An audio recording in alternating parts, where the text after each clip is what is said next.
नमस्कार, मैं Suryabhushan Dubey IT institute of engineering and technology के इलेक्ट्रिकल इंजीनियरिंग डिपार्टमेंट फैकल्टी हूँ। हम लोग बेसिक इलेक्ट्रिकल के बारे में पढ़ रहे थे। आज मेरा लेक्चर नंबर 14 है।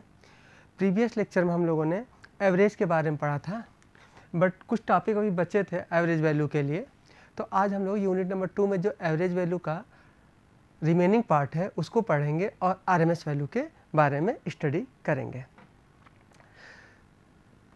तो जैसे हम लोग पता है कि एवरेज वैल्यू क्या होता है। एवरेज वैल्यू क्या होता है, जैसे हम लोग साइनसॉइडल का निकाल चुके थे। साइनसॉइडल का जो इसका फार्मूला होता है b average equal to integration of 0 से t 1/t, मतलब total time v t and d t. तो यहाँ पर हम लोग जो साइनसॉइडल का जब निकाले थे हम लोग, तो उसका क्या आया था, तो इसकी वैल्यू हम लोग निकाले थे। आज हम लोग यहाँ पर क्या करेंगे, स्क्वायर वेव का निकालेंगे।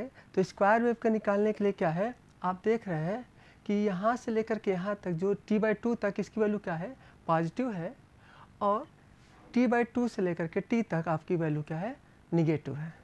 ठीक है। अब हम लोग बात करते हैं बेस। यहाँ पर इसका टाइम बेस वैल्यू क्या है, आपका t है। तो एवरेज वैल्यू का जो डिफिनीशन भी फार्मूला भी हम जस्ट बताए हैं, 0 से लेकर t we t d t. तो एक फुल साइकिल के यदि आप एवरेज वैल्यू निकालेंगे तो क्या निकलेगा, 0 निकलेगा। क्यों निकलेगा, जितना हाफ है उतना, जितनी पॉजिटिव उतनी निगेटिव है, तो ये आपका क्या निकलेगा, आपका 0 आएगा। इसीलिए आपको साइनसॉइडल के लिए हम पढ़ाए थे कि एवरेज वैल्यू साइनसॉइडल का फुल साइकिल का 0 होता है। एवरेज मतलब क्या होता है, जैसे आपको बताए थे प्रीवियस लेक्चर में, एक बोतल खाली है और दूसरी बोतल भरी है। अगर उसका एवरेज निकाले जाएगी तो क्या निकलेगा, हाफ बोतल पानी भरा है। ठीक है। इसी तरह यहाँ पर भी अगर फुल साइकिल का अगर हम बात करें, फुल साइकिल की बात करें, तो हमेशा क्या होगा, आपकी एवरेज वैल्यू क्या होगी, आपकी एवरेज वैल्यू 0 होगी।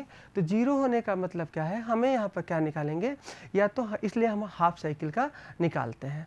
तो हाफ साइकिल का जब आप निकालेंगे एवरेज वैल्यू, तो क्या करेंगे, इस फार्मूले पर आप वैल्यू पुटअप कीजिए। तो अगर इस फार्मूले आप अगर वैल्यू पुटअप करते हैं इसमें, तो ये क्या निकलेगा, b average a b g integration 1/t ना लीजिए, 1/t/2 लीजिए, क्योंकि ये हाफ साइकिल का आप निकालें, मात्र आप इतनी ही साइकिल का निकालें। तो t/2 हो गया। 0 से लेकर के 0 से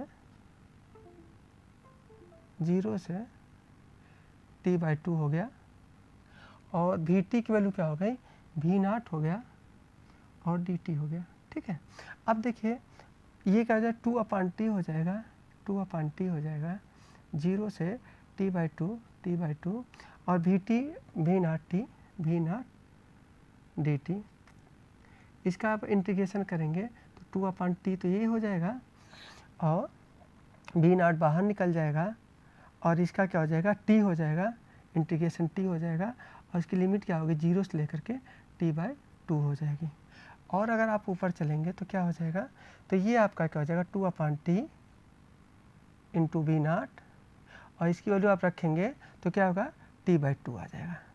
तो t/2 2 कैंसिल हो गया, t कैंसिल हो गया, तो v0 आ जाएगा।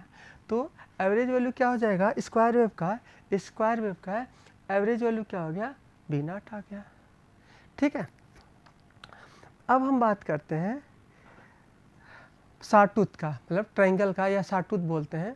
तो ट्रायंगल या सॉटूथ का जो एवरेज वैल्यू क्या होगी, सेम फार्मूला वही रखेंगे, B average equal to 1/t 0 से t we t d T, वो अप्लाई कर दीजिए। तो यहाँ पर वी टी की वैल्यू जो आया है, अब देख रहे हैं जो वी टी की वैल्यू क्या होगी, यहाँ से लेकर के इस साइकिल की हम बात कर रहे हैं। तो 0 से लेकर के -t बोलिए, या 0 से लेकर के +t तक बोलिए, जो वैल्यू क्या है वो आपकी वैल्यू क्या है, वी टी अपान, ये इक्वेशन है, सॉरी, ये जो आपका क्या है ट्रायंगल। अगर आप ऐसे समझिए, XY प्लेन है, तो इसका इस लाइन का इक्वेशन क्या होगा, पहले तो आप इस लाइन का इक्वेशन निकालेंगे। तो इस लाइन का इक्वेशन होता है y = mx + c। ठीक है। तो c की वैल्यू क्या है आपकी, ये है। तो इससे आप निकालेंगे तो क्या हो जाएगी, m की वैल्यू क्या हो जाएगी, Vt/t हो जाएगी, और t तो आपका m की वैल्यू आपके यहाँ से क्या हो जाएगा, Vt/t टी हो जाएगा। क्यों हो जाएगा? क्योंकि ये क्या होता है टेन थीटा, और टेन थीटा की वैल्यू क्या होती है, ये मतलब बेस क्या बोलते हैं परपेंडिकुलर इनटू बेस। तो परपेंडिकुलर की वैल्यू क्या है, भी नॉट है या जो भी है भी है, और बेस की वैल्यू क्या है, टी है, और ये आपकी वैल्यू टी है भाई। ठीक है, तो ये आपका क्या होगा, y equal to m x plus c से आप है ये इसका इक्वेशन निकाल लेंगे। वी टी भी ओमेगा टी की वैल्यू क्या आ जाएगी, भी ओमेगा टी की वैल्यू हो जाएगा भी अपान टी इंटू टू, और x की वैल्यू है क्या है, x की वैल्यू जो आपने ले रखा है इसको x आपने बोल रखा है, और यहाँ पर x की वैल्यू t ले रखा है, इसलिए यहाँ पर t से मल्टीप्लाई हो जाएगा। मतलब अगर आप देखेंगे y इक्वल टू जो ये निकलेगा, y इक्वल टू ये हो जाएगा भी टी इंटू टी। तो यही हमने लिखा है v इक्वल टू भी omega t equal to v t into t for zero से लेकर के टी बोलिए, माइनस टी नहीं लिखा, टी लिखा है, सॉरी। अब हम बात करते हैं एवरेज का फार्मूला क्या होता है। हमें पता है एवरेज का जो फार्मूला होता है v average equal to 1/t zero से t v t d t होता है। ठीक है, अब यहाँ पे वी टी की वैल्यू क्या रखेंगे, वी टी की वैल्यू यही रखेंगे V upon T into T, भी अपान टी इंटू टी। अब यहाँ पर ध्यान से देखिए भी अपान टी, ये क्या आपका भी अपान टी आपका कांस्टेंट है, तो ये बाहर निकलेगा तो टी स्क्वायर हो जाएगा, बचा क्या टी, और टी का इंटीग्रेशन क्या होता है, टी का इंटीग्रेशन टी स्क्वायर बाई 2 होता है। क्योंकि अगर आप देखेंगे इसका इंटीग्रेशन क्या होता है, इसका एक्स पावर एन है, तो ये हो जाता है एक्स पावर एन प्लस 1 अपान एन प्लस 1। तो ये क्या हो जाएगा आपका टी स्क्वायर अपान 2 हो जाएगा। टी स्क्वायर 2 जहाँ टी की वैल्यू क्या रखेंगे, एक बार यहाँ पर आप फुट अप करके रख सकते हैं। अगर आप देखेंगे भी अपान टी स्क्वायर और यहाँ पर टी स्क्वायर, तो टी स्क्वायर क्या हो जाएगा इंटू 2/2 बचा ही है, तो टी स्क्वायर क्या हो जाएगा आपका, टी स्क्वायर क्या कैंसिल हो जाएगा, तो भी टी भी अपान 2 आ जाएगा। तो क्या हुआ आपका ट्रायंगुलर का जो एवरेज वैल्यू आया वो क्या आया, भी अपान 2 आया, और आपका स्क्वायर वेव का क्या आया था, भी नॉट आया था। अगर हम बात करें कि उसकी एवरेज वैल्यू क्या आई थी, तो √3/2 वैल्यू आई थी, मतलब साइनसॉइडल के लिए √3/2 आया था। क्लियर है। अब जैसे हम लोगों ने स्क्वायर वेव के लिए पहले हम लोगों ने एवरेज वैल्यू पढ़ लिया, किसका एवरेज वैल्यू पढ़े, साइनसॉइडल का एवरेज वैल्यू पढ़े, हाफ वेव का पढ़े, फुल वेव का हम लोग पढ़े, ट्रायंगुलर का पढ़े, स्क्वायर वेव का पढ़े। इसी तरह इन सभी का हमें आरएमएस वैल्यू के बारे में स्टडी करना है। पहले समझते कि आरएमएस वैल्यू क्या होती है, ठीक है, और आरएमएस वैल्यू की क्या आवश्यकता पड़े। आरएमएस वैल्यू क्या है, जैसे एसी, जैसे हम लोग बोलते हैं कि मेरे यहाँ घर की सप्लाई 220 आ रही है, तो 220 वैल्यू 220 वोल्ट आ रही है, इसका मतलब वो वैल्यू क्या है, फिक्स वैल्यू है। लेकिन हम लोग तो ये भी जानते हैं कि जो एसी सप्लाई होती है उसका मैग्नीट्यूड और डायरेक्शन क्या होती है, बदलते रहते हैं, समय के साथ क्या होता है, बदलते रहते हैं। अब बदलते रहते हैं तो हम उसको अगर बोल रहे हैं कि ये 220 वैल्यू है, इसमें तो कुछ भी वैल्यू नहीं बदल रहा है ये तो इसलिए हम तो उस 220 वोल्ट को क्या बोलें। अब आप बोलेंगे सर पीक वैल्यू बोल दीजिए, वो तो वैल्यू नहीं बदलती रहती। हाँ, पीक वैल्यू नहीं बदलती रहती, ये बात सही है, लेकिन एक चीज़ और थी कि पीक वैल्यू नहीं बदलती है, लेकिन उससे डिफाइन करना है, उससे हम लोग उसकी वैल्यू नहीं डिफाइन करते हैं, हम लोग आरएमएस से कैसे करते हैं। तो आरएमएस में क्या होता है, इसकी जो वैल्यू होगी, जो एसी की सप्लाई होगी, उसका जो आप आरएमएस निकालेंगे उसका ना ही मैग्नीट्यूड बदलेगा और ना ही डायरेक्शन बदलेगा, उसकी एक फिक्स वैल्यू होगी। इसलिए अगर हम 220 वोल्ट बोल रहे हैं तो वो उसकी क्या है, आपकी आरएमएस वैल्यू है, ठीक है। तो उसकी पीक वैल्यू निकालने के लिए उसे √2 से मल्टीप्लाई कर देते हैं। आगे हम लोग अभी समझते हैं √2 से क्यों मल्टीप्लाई करते हैं।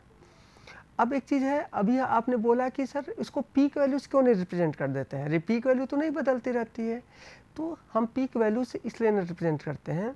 आरएमएस वैल्यू एक ऐसी वैल्यू होती है, आरएमएस वैल्यू एक ऐसी वैल्यू होती है जो डीसी सप्लाई द्वारा अगर उतनी ही वोल्टेज दिया जाए, या उतना ही सप्लाई दिया जाए तो उसका सेम इफेक्ट पड़ेगा जो एसी का पड़ेगा। थोड़ा समझिए दोबारा।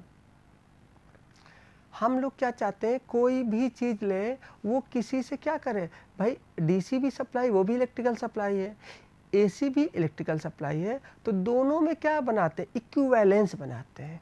डीसी और एसी के अंदर एक इक्विवेलेंसी बनाते हैं। वो जो वोल्टेज क्या करता है, मतलब डीसी वोल्टेज या डीसी करंट एसी वोल्टेज या एसी करंट को आपस में इक्विवेलेंस बनाते हैं। वो इक्विवेलेंस ही क्या कहलाता है, वो इक्विवेलेंस आरएमएस वैल्यू कहलाता है। कहने का अर्थ है, जैसे हमने बोलते हैं कि मेरे घर में 220 वोल्ट एसी सप्लाई आती है, तो 220 वोल्ट सप्लाई से जो आपका बल्ब की ब्राइटनेस होगी, जो भी मान लें आप जो 100 वाट के बल्ब आते थे, मतलब अब तो कम हो गए, अब तो ट्यूबलाइट या एलईडी, ट्यूबलाइट भी कम हो गए, एलईडी ने उसके जगह अपना स्थान बना लिया क्योंकि उसमें लॉसेज कम होते हैं। तो 220 वोल्ट की सप्लाई जो आती थी, जो बल्ब आते 100 वोल्ट के बल्ब, अगर उसको हम क्या करें 220 वोल्ट एसी से चलाएं या 220 वोल्ट डीसी से चलाएं, तो उसमें जो पावर का कंजम्पशन होगा वो क्या होगा, बराबर होगा। या हम बोलेंगे उसमें जो शाइनिंग होगी या शाइनिंग और ब्राइटनेस जो होंगे वो क्या होगा, बराबर होगा। तो ये आपस में क्या आया, इक्विवेलेंस आया। ठीक है, मतलब आप किसी रेजिस्टेंस पे इस तरह से भी बोल सकते हैं, आरएमएस वैल्यू वो वैल्यू होती है, आरएमएस वैल्यू वो वैल्यू होती है जो सेम रेजिस्टेंस, जो किसी रेजिस्टेंस में डीसी द्वारा खर्च हुए पावर डिसिपेट हुए और उतना ही एसी में पावर डिसिपेट किया जाए, तो जो कंजम्पशन होगा वो क्या होगा, मतलब पावर का कंजम्पशन होगा वो सेम होगा। ठीक है, अब हम बात करते हैं कि ये कंजम्पशन, तो इसको हम कैसे समझते हैं। इसीलिए हमने क्या बोलते हैं, आरएमएस वैल्यू एक बदलते वोल्टेज या करंट का इफेक्टिव वैल्यू होता है। इफेक्टिव वैल्यू क्यों बोलते हैं, क्योंकि ये क्या है, एसी डीसी का क्या होता है, इक्विवेलेंस होता है। ठीक है, बदलते वोल्टेज या करंट का इफेक्टिव वैल्यू होता है जो एसी क्वांटिटी के आरएमएस वैल्यू का मान डीसी के समतुल्य होता है। मतलब जो एसी का जो आरएमएस निकालेंगे, 100 वोल्ट निकाले हैं, तो 100 वोल्ट द्वारा जो पावर किसी रेजिस्टेंस में पावर कंजम्पशन होगा उतना ही डीसी वोल्टेज लगा देंगे 100 वोल्ट का डीसी, उस रेजिस्टेंस में उतना ही पावर का कंजम्पशन होगा। वही बोला है। तो आरएमएस वैल्यू का मान डीसी के समतुल्य मान होता है जो एक समान प्रतिरोध में समान शक्ति को डिसिपेट करता है। क्लियर है।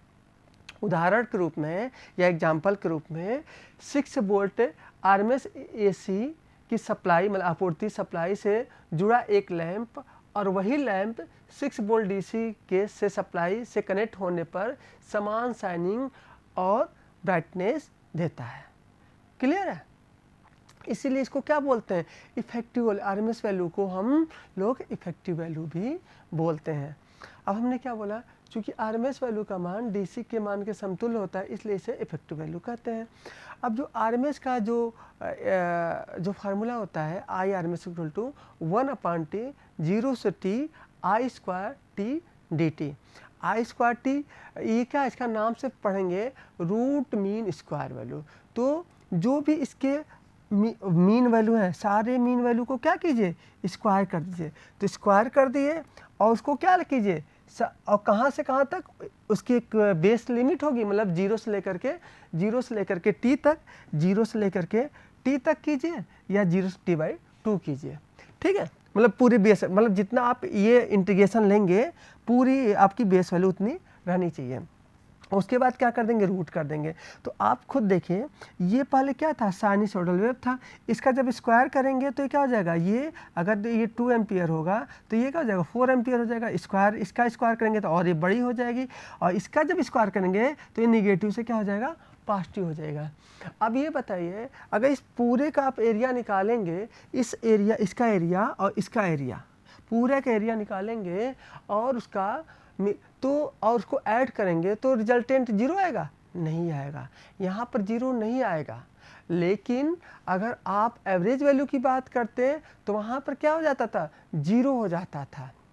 इसलिए हम लोग यहाँ पर आरएमएस वैल्यू को कंसिडर करते हैं, मतलब आरएमएस वैल्यू सॉरी यहाँ ये बोलना चाहिए था, इसलिए आरएमएस वैल्यू की फुल साइकिल की वैल्यू जीरो नहीं होती है, जबकि एवरेज में फुल साइकिल की वैल्यू जीरो होती है।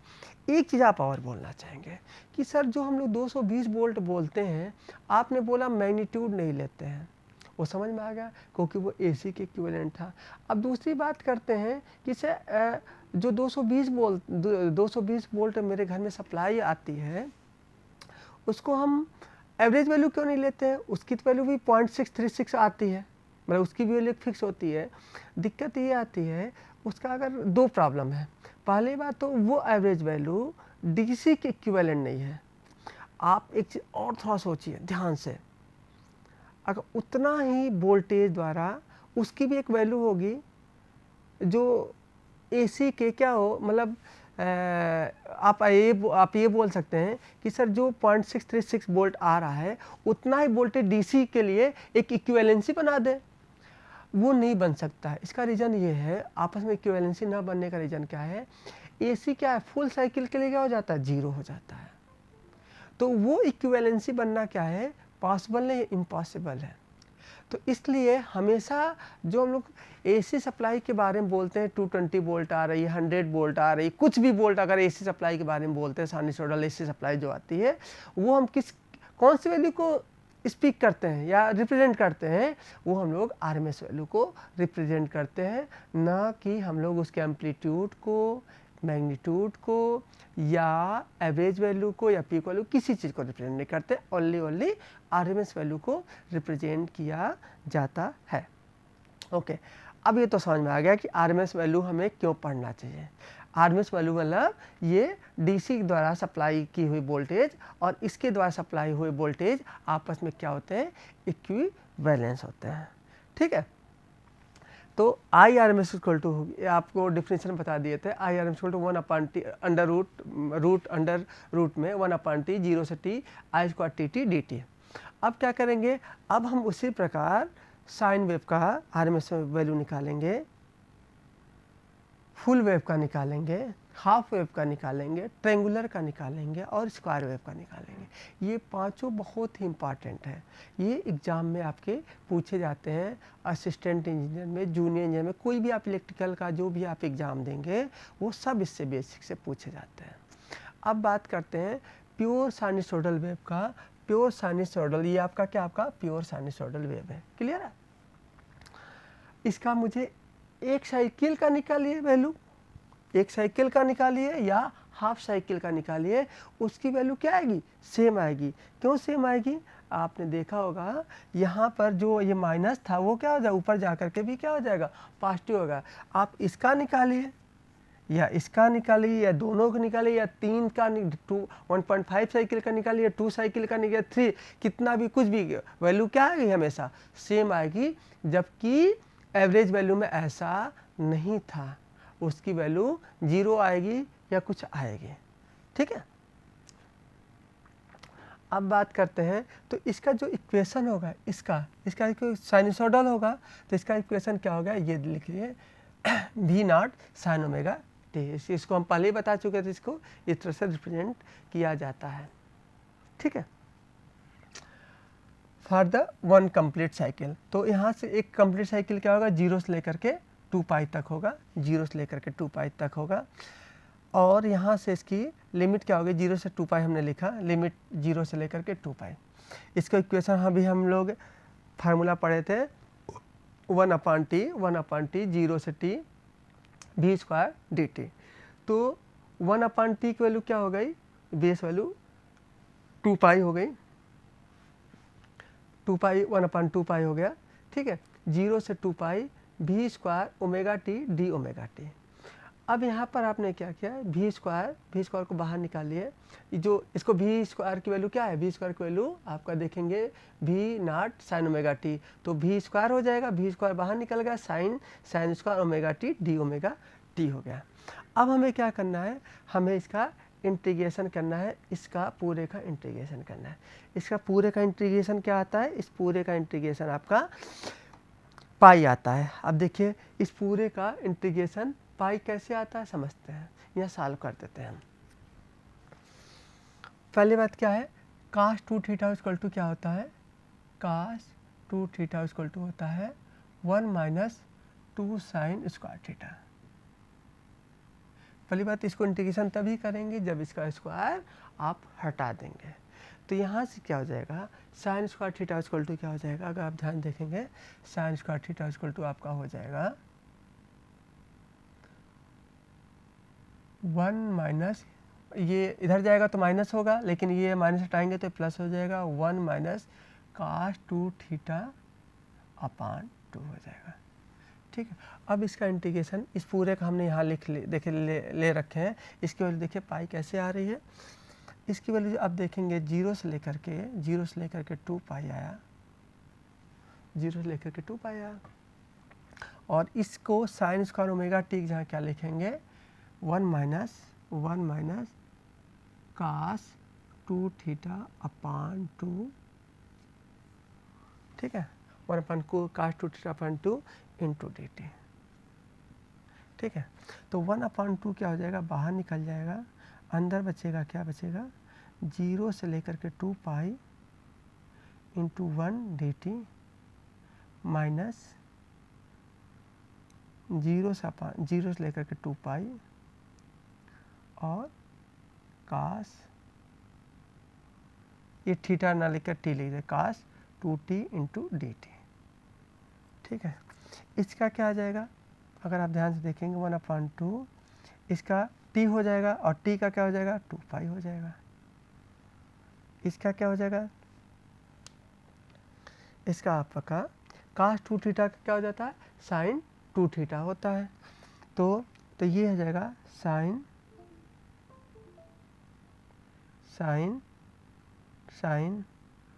2t अपान 2 और लिमिट क्या हो जाएगी 0 से लेकर के 2 पाई हो जाएगा। अब ये आप यहाँ थोड़ा सा ऊपर आते हैं हम लोग यहाँ पर, तो 1 अपान 2 2 पाई, ठीक है, और माइनस 1 अपान 2 साइन 4 पाई की वैल्यू क्या होती है 0 होती है, और साइन 0 की वैल्यू भी क्या होती है 0 होती है। तो ये 0 0 ये क्या हो गया आपका 0 हो जाएगा, ये पूरा पोर्शन 0 हो जाएगा। साइन 4 पाई की वैल्यू 0 और साइन 0 की वैल्यू भी क्या होती है 0 होती है, तो ये 0 हो गया। तो ये क्या होगा 1 अपान 2 इंटू 2 पाई, तो ये क्या होगा 2 2 कैंसिल हो गया, तो इसका जो इंटीग्रेशन आया वो क्या आ गया पाई आ गया। क्लियर है, ठीक है। अब जब पाई आ गया तो क्या हुआ, यहाँ पर ये पूरे की वैल्यू क्या आ गई पाई आ गई, इस पूरे की वैल्यू क्या आ गई, इस पूरे की वैल्यू पाई आ गई। और यहाँ पर जब पाई आप लिखेंगे तो ये पाई क्या हो जाएंगे कैंसिल, ये पूरे को लिख लेते हैं, तो भी ऊपर लिख लेते हैं v square not upon 2 pi into इसकी वैल्यू क्या हो गई थी, इसकी वैल्यू क्या आ गई थी पाई आ गई थी, तो पाई कैंसिल हो गई, तो v स्क्वायर अपान 2 आया। तो v स्क्वायर अपान 2 को रूट से जब बाहर निकालेंगे तो v नॉट अंडर रूट 2 आ गया। तो जो साइनसोइडल का जो आरएमएस वैल्यू होती है, वो क्या आता है v अपान अंडर रूट 2 आता है, जिसकी वैल्यू आती है 0.707 v नॉट, और उसकी क्या आती थी 0.636। मतलब क्या है, जो एवरेज वैल्यू है, एवरेज वैल्यू कम आती है और आरएमएस वैल्यू थोड़ा सा उससे ऊपर रहती है। उसमें 0.636 था, इसमें 0.707 है। ठीक है, अब बात करते हैं, जैसे आपने इसका निकाला है, अब हम लोग हाफ वेव का निकालते हैं, हाफ वेव रेक्टिफायर का आरएमएस वैल्यू फाइंड आउट करते हैं। तो यहाँ पर अगर आपने देखा होगा हाफ वेव, तो ये तो आप पहचान रहे हैं, तो 0 से लेकर के पाई 2 पाई 3 पाई 4 पाई। हाफ वेव क्या होता है, जैसे आपका ये क्या है साइनसोइडल था, ठीक है, अगर इसको ये ऊपर ले चले जाइए, इस वाले को ऊपर ले चले जाइए, तो ये फुल वेव हो जाता है। और इसमें क्या कीजिए, बीच बीच में गायब कर दीजिए, तो वो क्या हो जाता है, हाफ वेव हो जाता है। तो ये क्या आपका हाफ वेव है। क्लियर है। अब ध्यान देखिए, तो इसका जो फंक्शन है, अगर फंक्शन देखेंगे तो ये क्या है, साइन का है। तो इसका जो भी नॉट साइन ओमेगा टी कहाँ से लेकर के, 0 से लेकर के पाई तक होगा। और पाई से लेकर 2 पाई तक वैल्यू क्या होगी, पाई से लेकर 2 पाई तक वैल्यू 0 होगा फंक्शन। तो इसका जो बेस वैल्यू हुआ, तो बेस वैल्यू क्या हुआ आपका 1/2 पाई हुआ। ठीक है, 1/2 पाई हुआ। तो पूरा आपने एक साइकिल का निकालेंगे। अब जब एक साइकिल का निकालेंगे तो आप खुद सोचिए,